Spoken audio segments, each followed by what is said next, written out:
Sinners and saints, dust off those horns and halos. It's time for Alan After Dark.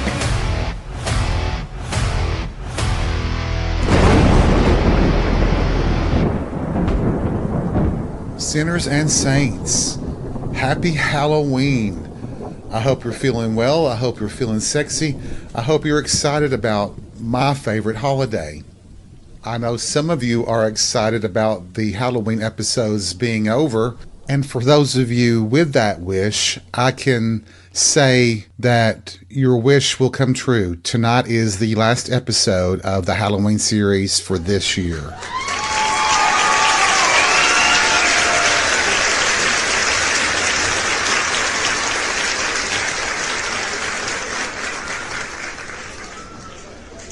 Well, okay, I guess I'll put that feather in my hat and remember that for next year, huh? But it's probably a no-brainer to most of you why I, an adult gay man, love Halloween so much. It's funny how Halloween actually, I think, turns the norms of society on their head. It's a time when any person can indulge a different side of their personality. You can obviously dress up as something contemporary and trendy in pop culture, but you can also dress up in ways that reflect a different side of you, possibly a darker side of you or a sexier side of you. It's a time where it seems like all of society gives you permission. And let's be honest, we've all seen a lot of straight guys who seem to dress up as women on Halloween, don't we? And nobody judges them too harshly for doing it. It's adding that sense of humor to a holiday meant to indulge the darker side of your personality, or whatever side of your personality. I have to laugh a little bit at someone I know very well that surprised me about their view of Halloween. I had noticed that they never seemed to want to participate in anything surrounding the holiday. Out of the blue one day, I just asked her, was there a reason why she didn't like Halloween other than just maybe she didn't like candy or all the effort that people take in dressing up and creating their costumes? And she said that she didn't participate in Halloween events because it was paganism. I just looked at her funny and I just said, but you celebrate Christmas, you go to church on Sundays. And she was like, yeah, so? And I'm like, well, you didn't know those were pagan rituals? And the look on her face, if looks could kill, I would have been lying under a freight train. But we all know that we always kind of connect Halloween with horror. And in keeping with that theme, I do want to talk about the scariest experience I've ever had that falls under the category of paranormal. I have said in the previous episodes that I want to find a logical explanation for things that have happened, but sometimes there isn't an easy explanation. And in the story I'm about to tell, the experience will always stick with me, and I've told only a few friends about what happened to me. And I'm actually hesitant to talk about it even right now on this podcast because I know that there are people that are just going to say that I'm crazy, I suffer from delusion. But I'm telling you before we get into this story that I don't suffer from those kinds of illnesses or ailments. This is an experience that happened that I can't explain. You can either accept it for what it is, as unexplainable, or you can draw your own conclusions. So with that disclaimer, let's take a trip back in time to the absolutely scariest experience I've had in my life.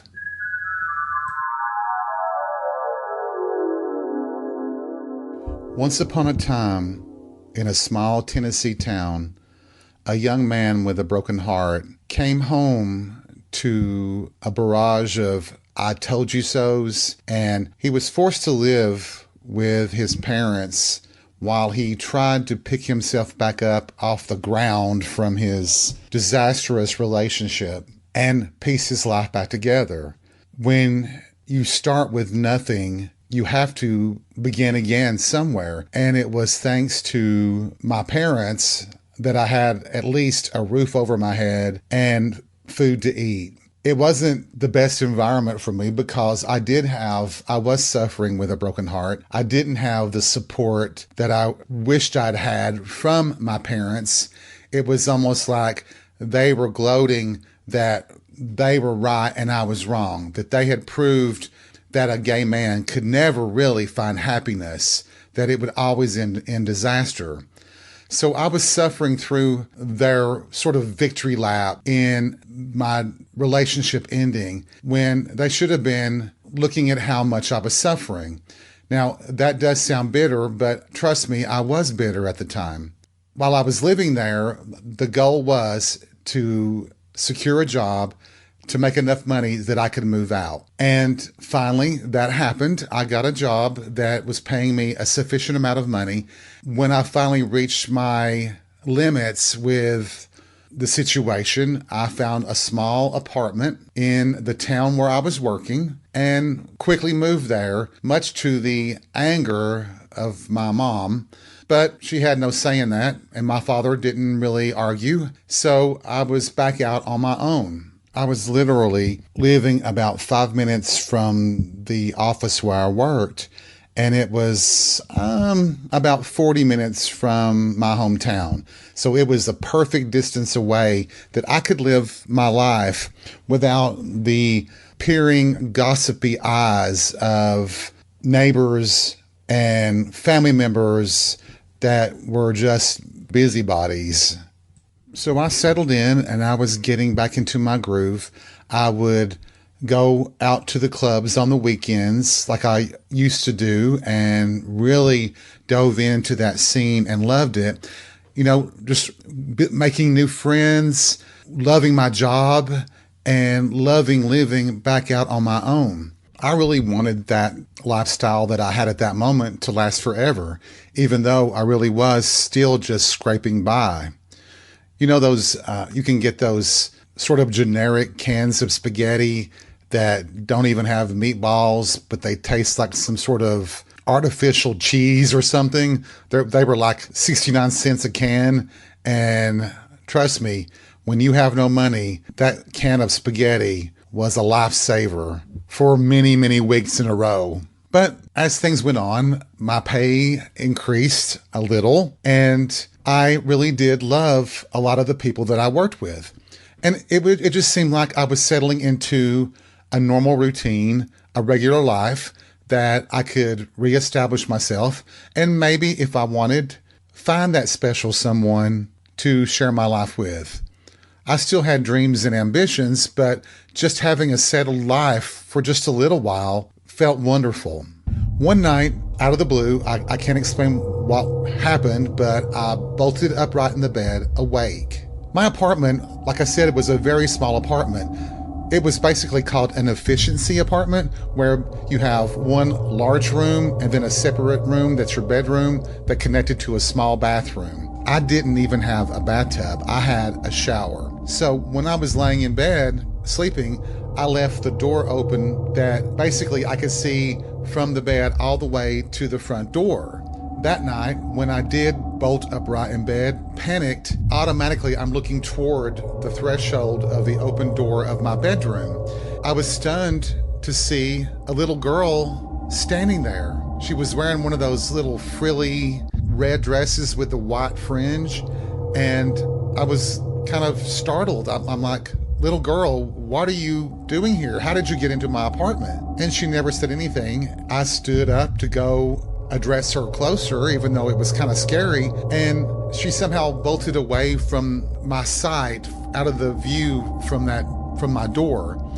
So I rush out there and I'm like, well, shit, I obviously am having some kind of sleepwalking episode or something, but I was certain that I saw her. I chalked it up to it just being a dream and went back to bed, went to sleep, and things seemed to go on as normal. As the weeks went by, I began to notice that my utensils, my forks, seemed to be disappearing one at a time. It was quite bewildering. I didn't know how the hell what's going on with my utensils, my forks? Of course, when you have, my initial landlord, the ones who owned those apartments, they sold to these other people, and the new people that ran those apartments that were the landlords, I'll just be honest, they were assholes. They were absolute jerks. The first thing that come to mind when I started noticing the forks missing was that it was them. They were coming into my apartment when I was gone to work or out on the weekends, and they were taking my stuff. And I didn't know, how the hell am I going to prove that they were doing this? But it just seemed odd that I would go and get new forks and they would once again disappear. I would always be left with just one fork, and it's like they were giving me a hint that I should leave, that they didn't want me there, and they were messing with me like a bully would. I was talking to my friends that I worked with, and I'm just like, I am so frustrated with these jerks. Why would they be taking my forks? It just didn't make sense. Then one night again, I bolt upright and I see the little girl again just through the threshold of my bedroom door. She was standing between the kitchen area and my living room. She was between me and the front door. It just felt ominous. It felt like she was a threat, even though it was this little girl. And I'm like, I have to be dreaming this. I have to be having some kind of weird waking dream or something. I would be sitting upright, my feet on the floor, sitting on the bed. And I'm like, how am I doing this and still seeing this little girl? And I kept telling a couple of the girls that I work with these experiences, and it was starting to scare them. Flash forward to one Friday, where I worked, we had a lot of trucks that made deliveries and also picked up our product, and they had to be weighed on large scales. The person who was supposed to work that Saturday to scale in 3 different trucks couldn't do it, and the person that oversaw that department, he came up and asked me if I could just come down, and all I had to do was weigh in the trucks and weigh them out. It would be about a couple of hours work mid-morning on a Saturday. And I was like, well, yeah, I can do it. And our scale, that was like our shipping office and our receivables office. They were a separate office from the main office where I worked. It was just a little bit down the road, the street from where the office was. And yeah, the place that I worked, it was an old company that had been bought out a couple of times. And the office buildings were really, really old, and they had their own sort of notorious or creepy history themselves. I just remember down in the area, the office where the scale was, and I was just sitting there chilling, listening to some music on a radio they had, and weighing in and out these trucks, and all of a sudden I heard footsteps upstairs where the main offices were for that department. And I was like, oh, the manager has decided to come in and maybe I can go home. So I go upstairs just to say hey and see what's going on. To my surprise, there's no one in the office. But I was certain that I heard these footsteps all the way across the floor. Like if you're in a basement and someone's upstairs, it sounded just like that. Like someone was walking across the floor all the way across. That Monday, I was down there just to pick up some things, some files and stuff from that office. And I brought it up to the girls that worked in that department. I said, I had something weird that happened. And one of them, she laughed. She said, did you hear our ghost? And I'm like, what do you mean? She goes, well, usually if you're downstairs, sometimes you'll hear someone walk across the floor upstairs and you think someone's up here and they're not. We just call it our ghost. We don't have a name for them, but they've done it several times. Each one of us have been downstairs thinking someone's been upstairs and no one be there. And I was like, well, that's kind of weird, isn't it? But it seems like the town that I lived in for this job, it seems like it has a deep history of paranormal activity.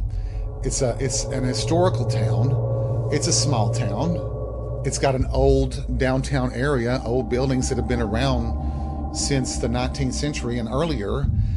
They just take it, people who are native to that town, they just accept it as part of the heritage of the town. Well, those of us who moved there, it was somewhat unsettling this is the time frame that people started saying that I must be some sort of magnet, some sort of draw to the supernatural or the paranormal. And I just kind of scoffed at that. I'm like, I don't know, even though I've had things throughout my life that happened to me that I couldn't explain. Time kept on going, and there was a couple of more occasions that I saw the little girl at night. But then it took a very notorious turn. One night, it was a cold winter night. I once again bolted upright in the bed, startled. It wasn't the little girl standing from across from the threshold of the bedroom door. It was something different. It was a man that stood so tall that they filled the entire threshold of the door. And I named this entity the Phantom, but he wore some kind of, there was some sort of weird, his head didn't look normal. Always silhouetted, in dark. You could never see his face. But you got the sense that almost that he had fangs. I don't know where that comes from, but it felt, he was very scary. He was frightening. At least 6'9", even maybe 7 feet tall. And these long arms that extended and almost like claw-like fingers. I was sitting there looking at this thing, standing there looking at me, when suddenly it bolted, arms out, straight toward me. I'll be honest, I screamed. And when I was able to be more coherent, I realized that I had fallen from the bed to the floor. This thing, this man, this creature that I called the Phantom, terrified me. I was absolutely petrified of this thing. In the meantime, while these things were happening, life has to go on. I'm still working. I'm still trying to have fun on the weekends, going to the clubs, partying, sometimes hooking up with guys. While this was going on, one of the women that I worked with, her sister's house had caught on fire and burned to the ground. So while they were rebuilding their house, they moved into the larger apartment that was next to mine. It was just kind of nice to have someone that I knew living next door that I knew wouldn't be a headache or a burden. But one day I was coming home from work and she was out on, we had this amazing large deck that allowed you to look out over the city, and it was wonderful out there. Well, she was out there, and I think she was feeding some stray cats or something like that. And I always waved and said hello. This day, though, she called out to me, and I went over, and she said, "I've got a question for you." I'm like, "You do?" She goes, "Well, let me just say something about what happened the other day." During the time that they were rebuilding their house, she wasn't working her regular job. She was basically focused on making sure her daughter was okay, could deal with the fact that their house had burned to the ground. She was tending to her needs. When the daughter would get out of school, she would have just a short little walk up to the apartments, and her mom would always have a snack prepared for her so that the minute she come through the door, it would be waiting for her. Let's call her mom Lisa, my co-worker's sister. We'll call her Lisa. Well, Lisa, on this day, she said the other day that she had like 15 minutes before her daughter got home from school, and she was getting her snack ready. Out of the corner of her eye, she saw her daughter walk by, and she just said, "Well, you're home a little bit early today, aren't you?" And her daughter didn't say anything. And she was like, "Well, she must be pissed about something or something. You know how teenagers are." She went on with fixing her snack and didn't think much about it. She just thought, well, she'll come back out in a few minutes to get her snack. And then all of a sudden, though, the front door opens and the daughter comes in. And she goes, "How did you do that? How did you get past me to go back outside?" And the daughter was like, "What are you talking about, Mom? I'm just now getting here." And of course, Lisa felt chills run through her body because she knew that there was a girl or someone in the apartment. So in a panic, she sends her daughter back outside and she goes to check the house for this person that was in there, and there was no one. And so she asked me, she says, have you had any kind of weird things like that happen? I told her about the little girl that I had seen several times. While she asked me what did I think it meant, I told her I had no clue what was going on with it. I don't know if it was paranormal, was she a ghost, or were we just crazy, or what was going on. Lisa had told her sister, my coworker, let's call her Janet, about what happened, and I was talking to Janet, and Janet, out of the blue, says, I have a friend who's a psychic. Why don't you just go talk to her? And I'm like, Janet, that's bullshit. There's no truth in that stuff. They're all just ambulance chasers. They're frauds. And she says, oh, she's not. She's not like the others. She's not out here trying to claim that she can solve murders. She just seems to have this connection to things that offers her insight. And I'm like, I'm just not wanting to do that. And she goes, well, how about doing it for me and for Lisa? Just do it. And I'm like, well, why won't Lisa do it? She just says, I think you'd be the better person to go do it. And I'm like, well, let me think about it. And I thought that would be enough to hold Janet off, that she would forget about it. Well, a few nights later, I bolt up right in bed, and there this thing stood again, the giant phantom that I called him, standing there, just staring at me, even though I could not see the face. I mean, I'll be honest, I almost pissed the bed. I just about wet the bed. There was just this feeling, this something about this man, this entity that you could just tell was sinister.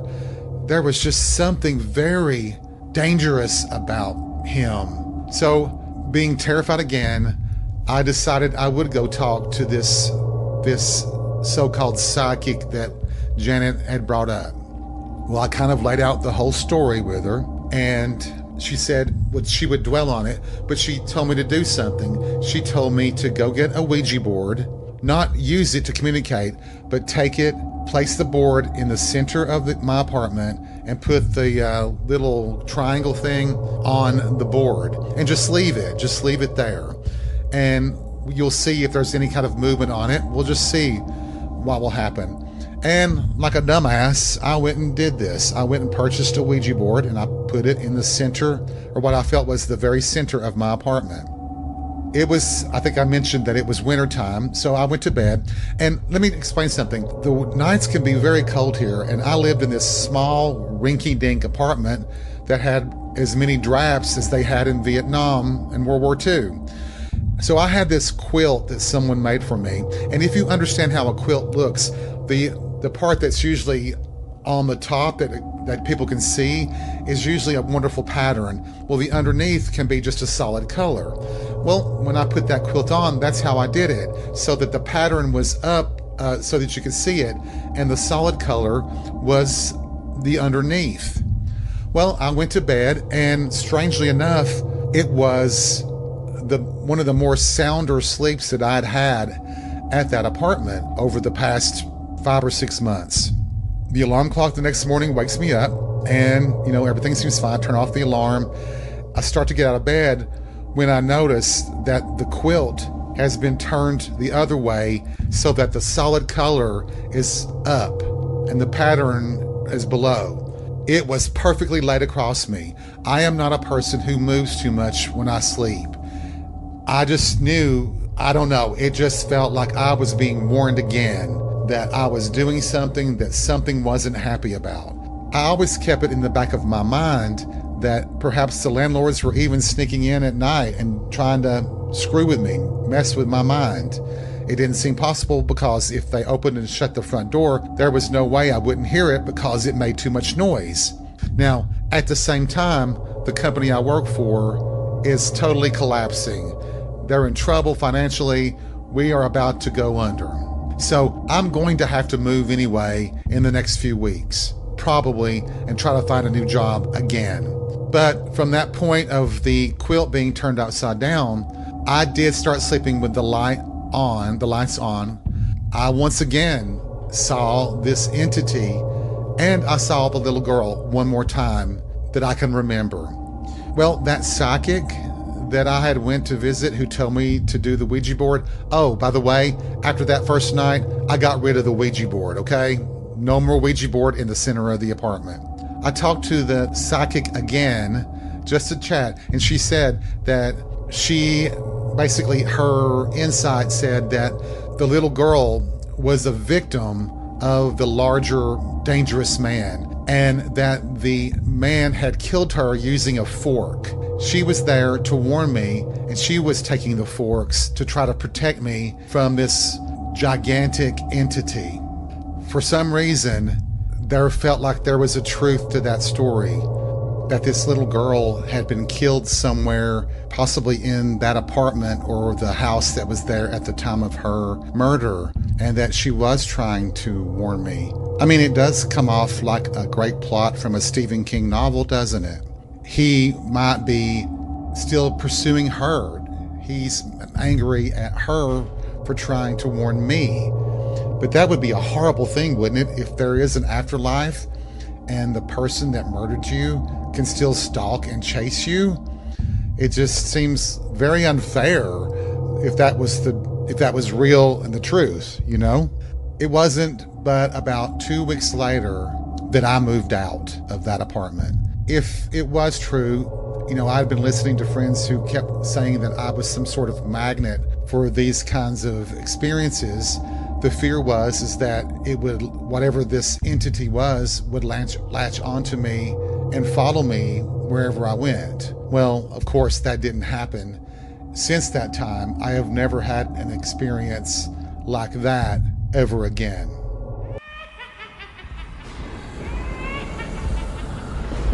Thank you for joining me for this Halloween edition of Alan After Dark. I hope you've had some fun. I hope you haven't been too scared. And I hope you're not laughing too much at me. Happy Halloween. We'll see you soon.